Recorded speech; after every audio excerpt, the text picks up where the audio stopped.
Last year, the St. Louis Regional Chamber and Growth Association raised $2.9 million for its annual economic development program.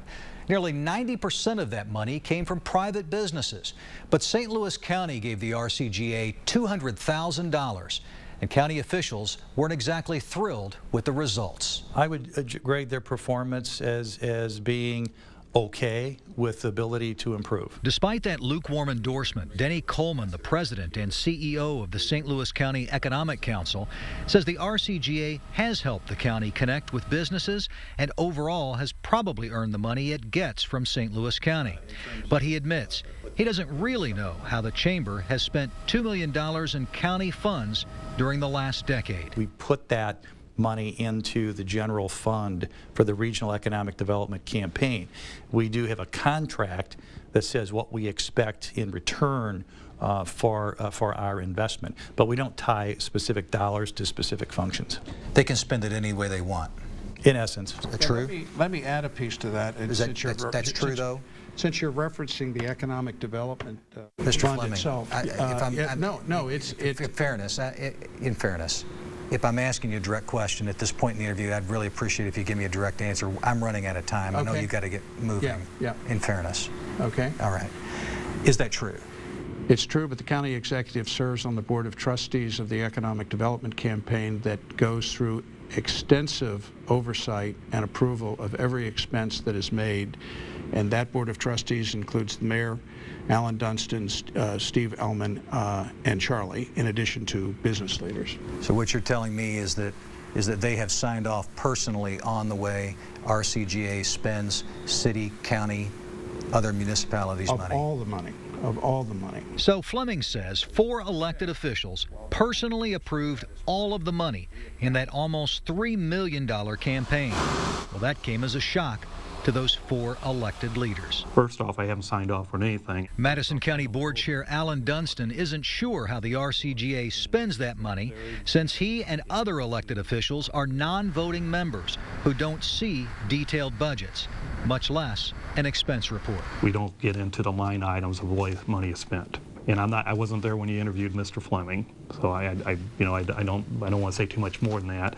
But we do not make those decisions. The other elected and non-voting officials on the RCGA's Board of Trustees, St. Louis Mayor Francis Slay, St. Louis County Executive Charlie Dooley, and St. Charles County Executive Steve Ellman, all confirmed that they, like Dunstan, do not have a deep understanding of how that money is spent, and they do not approve budgets. And we are During a recent conference in St. Louis, 3 executives from chambers in Nashville, Oklahoma City, and Kansas City all preached the importance of transparency. It's pure partnership. The Nashville Chamber's Janet Miller provided us with a copy of a contract with Nashville-Davidson County, the Chamber's final report to Nashville, and a breakdown of costs for a recent chamber trip to New York. If a government entity gives you money for a specific purpose, like job attraction, you can itemize how you spent that money. Sure, absolutely.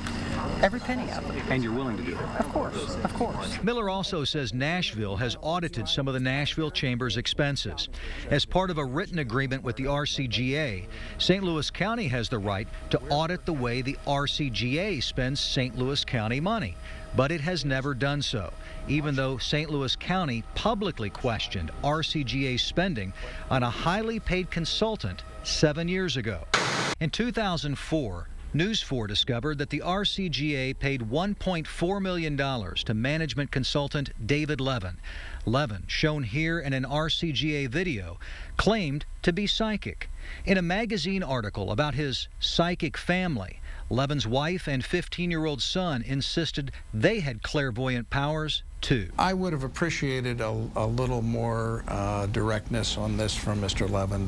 Fleming worked with Levin for 7 years at the RCGA, paying him about $200,000 a year, which was more than any RCGA executive except Fleming.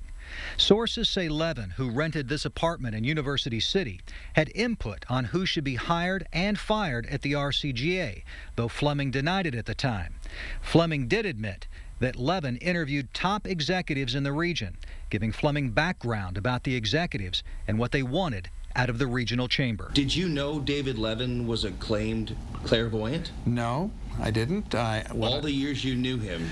My knowledge of David Levin is in the context of him being a good management consultant with a lot of spiritual orientation. Though Fleming denied knowing about Levin's alleged powers, sources say Levin was open about his claims. But when Levin's role at the RCGA turned into a local joke, Fleming fired him. We severed our relationship with him. At the time of the scandal and during a recent interview, Fleming insisted that the RCGA is transparent. I know what many of the chambers around this country do, and I know we're considered best practice in that. At the time of the Levin scandal, the St. Louis Business Journal reported the RCGA's annual consulting budget was $700,000, and that Dick Fleming could spend the money any way he wanted without board approval. The next year, the RCGA approved a financial manual requiring Fleming to get full board approval for any consulting deal worth more than $100 grand a year. But under that policy, Fleming still has the authority to spend up to $50,000 per contract any way he wants without the approval of anyone else. When we come back, how does our chamber market St. Louis, and how do we know if it works? I moved to St. Louis from New York City. I'm from Glendale, Maryland. Atlanta, Georgia.